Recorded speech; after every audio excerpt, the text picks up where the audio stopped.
Hey everybody, Mike Toy Bonsai Boise. This is a willow leaf ficus. This is actually a cutting from my larger willow leaf ficus that I took a couple years ago. I've never trimmed it and never really done anything, so let's pot it up.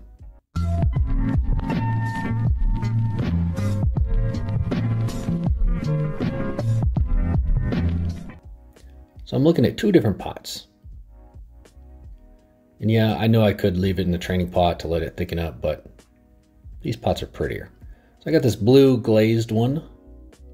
I got this other one that it had a sticker on it that said made in Japan. It's usually a good sign.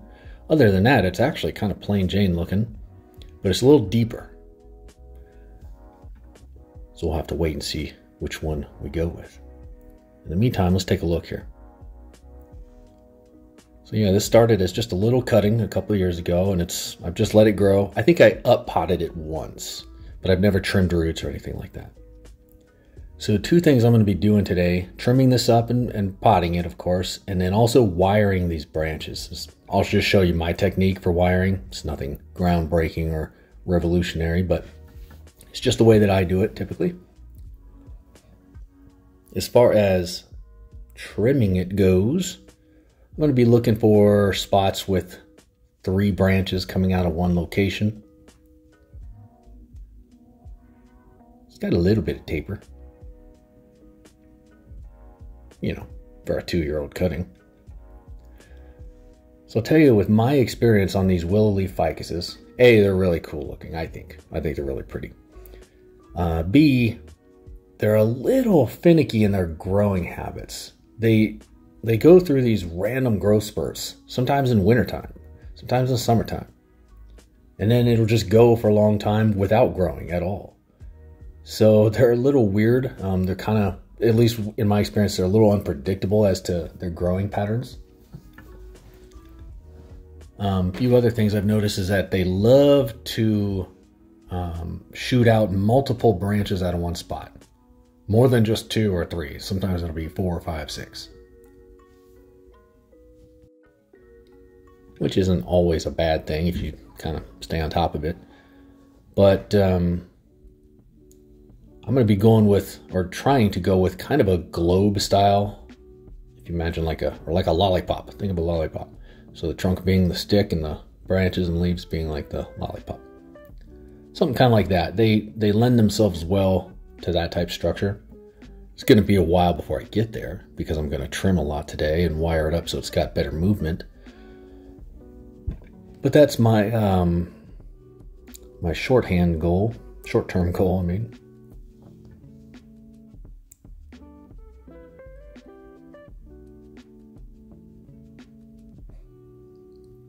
And I'm just taking some of the longer branches back a little bit. And the reason I do that is because if a branch is really long and straight, even if it's got lots of leaves all over it and it looks good, still, I'll take it back to 2 or 3 sets of leaves. That way it can grow from that point in a slightly different direction. And that gives the tree movement. All the branches will have movement instead of looking like a stick in a pot.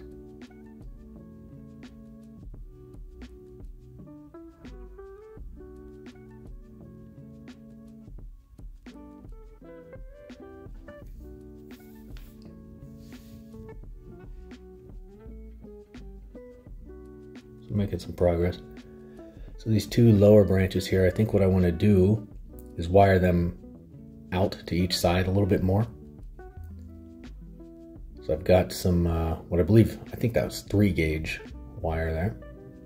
And there's a lot of different methods that people use, but whenever possible, I tend to go with this method, which is to just wire 2 branches at the same time with the same piece of wire.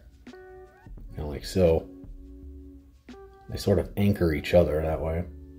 So I'll kind of get it in there a little bit, get it in shape, in position, and then I'll just loosely kind of wind up one side, knowing that I'm going to come back and improve it here in a minute.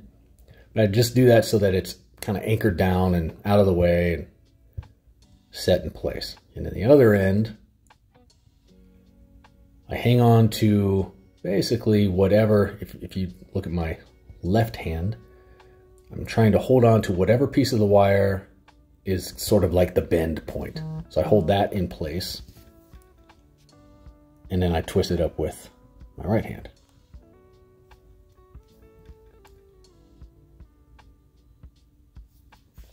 And when I do this too, something to keep in mind, the tighter you coil that up around the branch, the more control you'll have when you're trying to manipulate it into a position.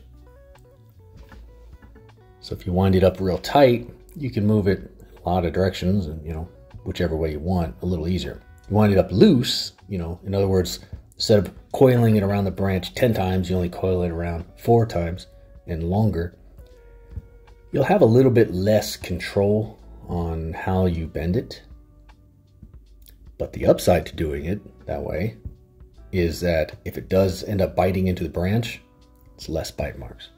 Much more noticeable when it's tightly wound. A little higher risk too. All right, so I've got those two in place.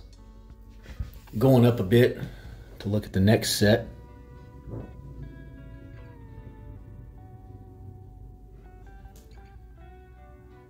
For this, I'm just going with the 1 millimeter. Sorry, I keep saying gauge. 1 millimeter wire.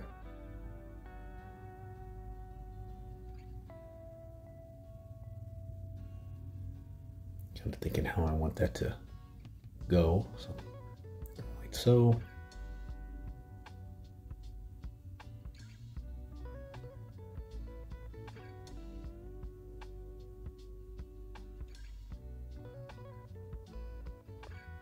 And once it's in there, I just do the same thing I did before. Get it sort of loosely anchored on one side, and concentrate on the other the way I want it, and then come back to that first side, get it the same way.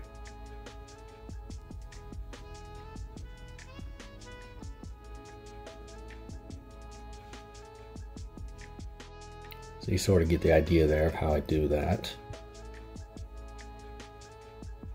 And just kind of fine tune it a little bit, make sure I got it where I want it.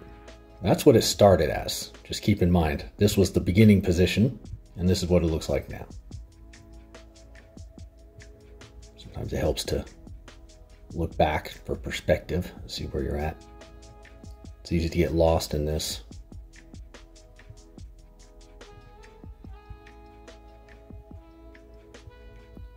And I see just a couple more up top that I want to do. So I'm going to do the same thing, 1 millimeter wire. Got a couple more branches that I'm going to get into place here. So 1, 2, skip a few, and I'll get to the end there. Now that you know how I do it. So this is what it's looking like now that I've wired up some branches. Got the structure in a pointed in the right direction, let's say. Now as these branches start to branch out more and grow out, it'll grow out a little wider and more room to grow. So it's now, I believe it took me a couple days to do this second part, but it's now a couple days later. I'm outside and it's time to pot it up. Did you guess I went with the blue pot or the Japanese pot? Guess I'll have to keep waiting. But if you guess right, Bonsai Fairy shows up and gives you a bonsai tree. So the soil looks pretty good. I think it's been in the soil for about a year. I vaguely remember up-potting it. It was in a really small training pot for a little while, and it was growing well, so I just wanted to up-pot it and let it keep growing without disturbing the roots a whole lot. So I'm gonna go in super fast speed here. I'm just trying to get the soil out of the roots and then see what we got. The roots aren't bad.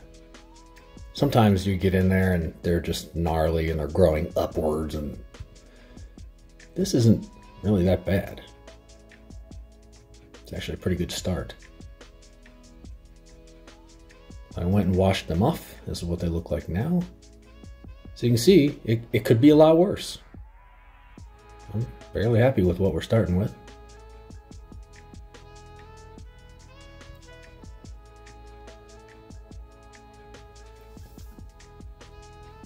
I don't know if it's just my experience or if it's these trees in general, but it's been my experience that these really do flare out at the base quite a bit. I mean, this is just a cutting. It was just a very small cutting at the time that I took it, and it's already doing it, you can see. So that leads me to believe that these trees just have a tendency toward that, but I'm just going off of the little experience I have with them. I posted a video last summer with the, I'll call it the mother tree that this one came off of, and it's got major root flare. I mean, it's got mega taper.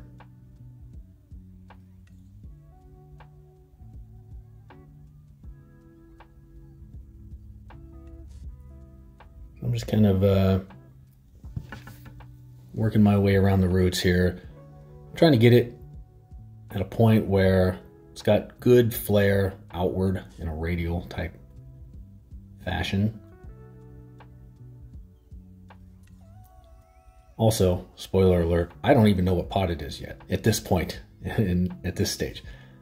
I want to do the blue pot. I just don't know if I can. It's kind of shallow compared to the other one. So I'm trying to get it in a position. And then unfortunately, I lost all the footage of me potting it into the blue pot. Ruined the whole thing. It was literally 107 degrees at this point when I'm doing this. And I think what happened is my camera just shut off. So that's a bummer. But you didn't miss much other than the reveal of which pot it was. And a whole lot of this right here. Me working soil into the roots, which takes a long time. It's very tedious, pretty boring.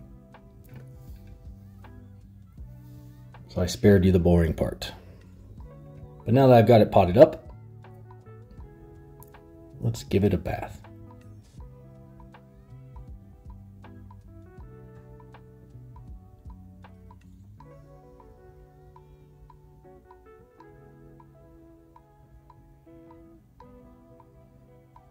I'm just gently rinsing it. I don't want to, spray it down like I'm washing my car and have soil flying everywhere, but I do want to really rinse out the soil, get all the dust particles and stuff out that I missed earlier. So I just do this kind of over and over again until the water's running clear, and then even when it is running clear, I sort of hold it down like that and pat it down on the ground. And somehow that magically makes it all milky chocolate again. So I do that for a little while. Then, when I got some little decorative rocks, I did not wire the tree into the pot. A, because I usually don't, and B, because this pot didn't have the little wire holes. It just had one drainage hole, which makes it kind of hard. It's still possible to do, but it's just harder. So I'm going to put it in a spot that's a little more protected from the wind. I'm going to put some decorative rocks in there just to kind of help hold it down. And it's been a week and a half maybe since I've done this, and so far so good. It's holding up fine, it hasn't blown over, so all is well there.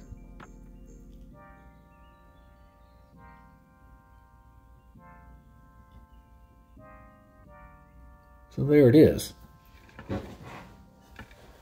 I like this little tree. And the fact that it just started as a cutting makes it also kind of cool. So that's my willow leaf ficus. Yes, I could have left it in the training pot for a few years, let it thicken up, but I'm kind of tired of looking at training pots. I have a bunch of these nicer pots. I'd rather look at those. And it looks cool in there. So I hope you liked it. Please like and subscribe if so. You can get updates on this and others. Leave me any comments that you've got if you got experience on these. Thanks for watching. Have a good rest of your day.